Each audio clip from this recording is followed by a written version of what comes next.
പോരാട്ടത്തിന്റെ പുതിയ അധ്യായം തുറന്നുകൊണ്ട് അന്തരിച്ച കണ്ണൂർ ADM നവീൻ ബാബുവിന്റെ കുടുംബം CPM നേതാക്കളായ PP ദിവ്യയ്ക്കും TV പ്രശാന്തിനുമെതിരെ മാനനഷ്ട കേസ് ഫയൽ ചെയ്തിരിക്കുന്നു. 65 ലക്ഷം രൂപ നഷ്ടപരിഹാരം ആവശ്യപ്പെട്ട് പത്തനംതിട്ട സബ് കോടതിയിൽ സമർപ്പിച്ച ഈ ഹർജി ഒരു വർഷം മുൻപ് കേരള മനസാക്ഷിയെ ഞെട്ടിച്ച ആത്മഹത്യയുമായി ബന്ധപ്പെട്ട് നിലനിൽക്കുന്ന നിയമ പോരാട്ടങ്ങളിലെ നിർണായകമായൊരു നീക്കമാണ്. കേരളത്തിലെ റവന്യൂ ഉദ്യോഗസ്ഥരിൽ ശ്രദ്ധേയനായിരുന്ന K നവീൻ ബാബുവിനെ 2024 ഒക്ടോബർ 15-നാണ് കണ്ണൂരിലെ പള്ളിക്കുന്നിലുള്ള ക്വാർട്ടേഴ്സിൽ തൂങ്ങി മരിച്ച നിലയിൽ കണ്ടെത്തിയത്.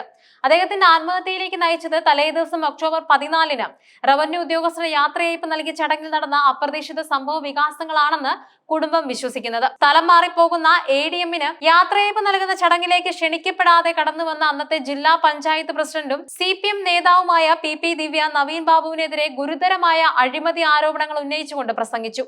ഒരു ഉദ്യോഗസ്ഥന്റെ ആത്മവിശ്വാസത്തെയും സത്യസന്ധതയും ചോദ്യം ചെയ്യുന്ന തരത്തിലുള്ള അധിക്ഷേപകരമായ വാക്കുകളായിരുന്നു അതെന്നായിരുന്നു റിപ്പോർട്ടുകൾ.